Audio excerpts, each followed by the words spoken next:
చెస్ట్లో హెవీగా ఉంటే ఏదో గ్యాస్ పైన అయి ఉంటుంది అనుకున్నా. మీరు గ్యాస్ అనుకొని నిర్లక్ష్యం చేసే ఆ చిన్న నొప్పి వెనుక మీ గుండె లోపల ఒక మారణ హోమమే జరుగుతూ ఉండొచ్చు.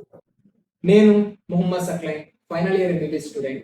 ఈరోజు హార్ట్ అటాక్ అంటే ఏంటో, సెకండ్ల వ్యవధిలో మీ గుండెలో ఏం జరుగుతుందో సైంటిఫిక్ వేలో తెలుసుకుందాం.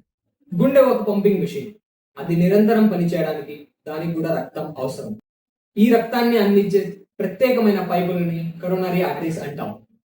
దశాబ్దాల పాటు మనం తినే ఆహారం, మన జీవన శైలి వల్ల ఈ కరోనరీ ఆర్టరీస్ గోడల పైన కొవ్వు పేరుకుపోతుంది.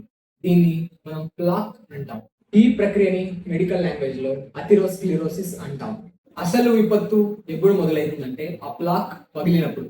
అది లోపలి గాయం లాంటిది. ఆ గాయాన్ని మాన్పడానికి మన రక్తం అక్కడ గడ్డగడుతుంది. దీన్ని థ్రాంబస్ అంటాం. ఆ రక్తపు గడ్డ కరోనరీ ఆర్టరీస్ దారిని పూర్తిగా మూసేస్తుంది. రక్తం ఆగిపోతే ఆక్సిజన్ అందదు. ఇంధనం లేని ఇంజిన్ లాగే ఆక్సిజన్ లేని గుండె కండరం మరణించడం మొదలవుతుంది. దీన్ని మయోకార్డియల్ ఇన్ఫ్రాక్షన్ అంటాం. ఆ గుండె కండరం చనిపోతే మళ్ళీ తిరిగి రాదు. అందుకే ప్రాణాపాయం. గుండె పంపింగ్ ఆగిపోవచ్చు లేదా ప్రాణాంతకమైన రిథం రావచ్చు. గుర్తుంచుకోండి, టైమ్ ఈజ్ మజిల్. ప్రతి నిమిషం విలువైనది.